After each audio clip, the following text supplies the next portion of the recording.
amateka yacu turayazi, turayazirikana kandi tuzayarinda.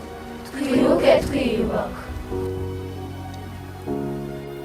Uru ni urumuri rwo kwibuka, urumuri rw'ubuzima. Perezida w'u Rwanda Paul Kagame na Jeannette Kagame bacanye urumuri rw'ubuzima hano ku rwibutso rwa Gisozi, aho twaje kwibuka ku nshuro ya 32 Jenoside yakorewe Abatutsi mu mwaka w'1994. Jeannette Kagame na Perezida w'u Rwanda Paul Kagame bacanye urumuri rw'ubuzima twibuka abacu bazize Jenoside yakorewe Abatutsi mu mwaka w'1994. Twibuke kandi twiyubaka. Uyu muhango uri kubera hano ku rwibutso rwa Gisozi, ahashyinguye imibiri y'abarenga 2,000 hano ku rwibutso rwa Gisozi.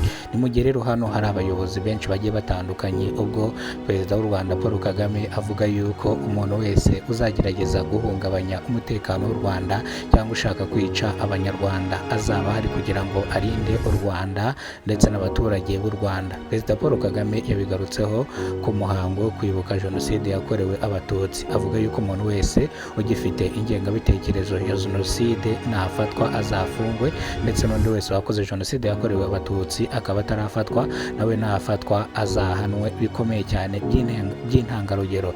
Perezida agaruka ku bantu bari muri gereza bafunzwe bazira Jenoside yakorewe Abatutsi, avuga yuko abasabye imbabazi bababariwe kandi bakarekurwa bagasubira muri sosiyete nyarwanda. Kugeza ubu ngubu bakaba babanye neza n'abandi baturage. Bivuze ngo rero kugeza izi saha twibuke kandi twiyubaka. Umuntu wese ushaka kuzana ingengabitekerezo ya Jenoside azashyirwe ku karubanda ahanwe. Nanone umuntu wese ushaka kwigumura ku butegetsi, ushaka guhangana na leta, nawe nafatwa azahanwa. Bisobanuye ngo nk'abantu bakoresha inkoranyambaga barwanya Jenoside yakorewe Abatutsi akavuga yuko na Jenoside yigize ibaho, abangaba nabo nibafatwa bazahanwa bikomeye cyane. Bino rero byagarutsweho kuri uno munsi ku itariki 7 z'ukwezi kwa 4 2026, ari nawo munsi intambara yatangiye kuba mu mwaka w'1994. Hari itariki 7 hari nanone mu kwezi kwa 4 nibwo Jenoside yakorewe Abatutsi yatangiye kuba. Amateka yose turaza kuyakurikira